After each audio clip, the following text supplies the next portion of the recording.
Cervantes no es el narrador del Quijote, no hay que confundir realidad y ficción.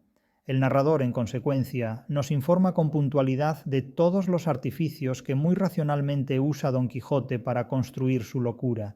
Las causas de esta locura se presentan, en exclusiva, motivadas por la lectura de los libros de caballerías, de modo tal que la voluntad personal de Alonso Quijano resulta siempre preservada de toda tentativa de propiciar formas de conducta en las que esta locura, tan de diseño, sea un pretexto para adoptar un modo de vida diferente al hasta entonces llevado en su aldea, junto a su ama, sobrina y amigos cercanos, un modo de vida, en suma, que permita a Alonso Quijano disponer de unas libertades que de otra manera le estarían absolutamente vedadas y resultarían por completo imposibles. Por otro lado, cuando el narrador escribe estas palabras, ¿qué grado de implicación asume en lo que dice? Cito: pidió el cura las llaves a la sobrina del aposento donde estaban los libros autores del daño, y ella se las dio de muy buena gana. Fin de cita. ¿Quién considera aquí a los libros autores del daño, el cura o el narrador?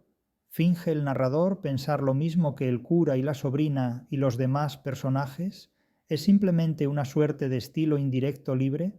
Muy poco más adelante, el mismo narrador dirá: tal era la gana que las dos tenían, ama y sobrina, de la muerte de aquellos inocentes, refiriéndose a los libros. De esta declaración se desprende que el narrador no cree que los libros hubieran sido causa de la locura de Don Quijote. Si aceptamos esto, la simpleza de los personajes, al quemar la biblioteca de Alonso Quijano, no solo es una muestra del tratamiento burlesco que les confiere el autor en la novela, o de su rapacidad en el caso del cura y el barbero para apropiarse de libros ajenos, sino que, desde el punto de vista de la historia narrativa, sus supuestos remedios terapéuticos son errados e inútiles, fruto más de la impotencia o de una indignada venganza que de la sensatez y la razón. Además, los libros ya habían sido leídos, y bien aprendidamente, por Alonso Quijano. El daño, supuesto o no, ya estaba hecho. Con todo, una de las mayores demostraciones de cinismo y fingimiento del narrador del Quijote se muestra precisamente ante el lector real de la novela. Prácticamente hasta el capítulo 9, el narrador no recupera de nuevo la primera persona con la que comenzó la redacción del relato. Adviértase que el narrador del libro se presenta ahora como lector de los manuscritos arábigos, inmediatamente traducidos, de la historia que él mismo recopila, cuenta y edita. El recurso a los autores o cronistas ficticios de las aventuras de los caballeros andantes está presente en los libros de caballerías. Es un recurso dado a Cervantes por la tradición literaria caballeresca que asegura parodiar. Aquí, ese cronista o historiador de las aventuras de Don Quijote, ya lo sabemos, será árabe, y se llamará Cide Hamete Benengeli, algo así como señor Berenjena, o cosa similar. Pero el Quijote no es un libro de caballerías, aunque contenga muchas partes integrantes o extensionales de este género literario, como puede serlo de hecho la figura de Cide Hamete. ¿De quién se burla el narrador al incluir este personaje inverosímil en la pragmática de la comunicación narrativa?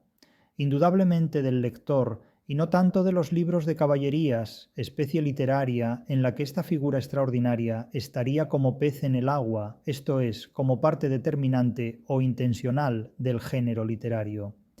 El narrador se burla del lector con sorprendente frecuencia.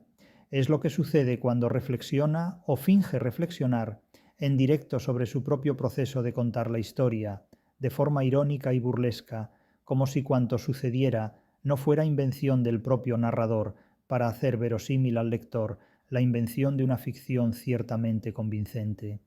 El narrador habla como si Don Quijote hubiera existido real y efectivamente, como si su existencia fuera operatoria en el mundo de los seres humanos y no solamente estructural, como de hecho lo es, en el mundo de la literatura, esto es, en los límites lógico-formales y lógico-materiales de su propia novela.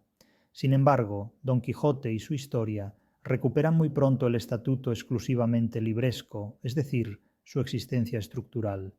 La historia de Don Quijote está escrita en árabe, en unos manuscritos dispersos, que se venden a precio de saldo en un mercado toledano. El manuscrito que llega al traductor morisco y al narrador que lo edita contiene ya anotaciones en árabe de posibles lectores conocedores de esa lengua, y la anotación que se nos lee es precisamente una que adquiere implicaciones relativas a la pureza de sangre y al judaísmo asociada al personaje más idealizado del Quijote, Dulcinea.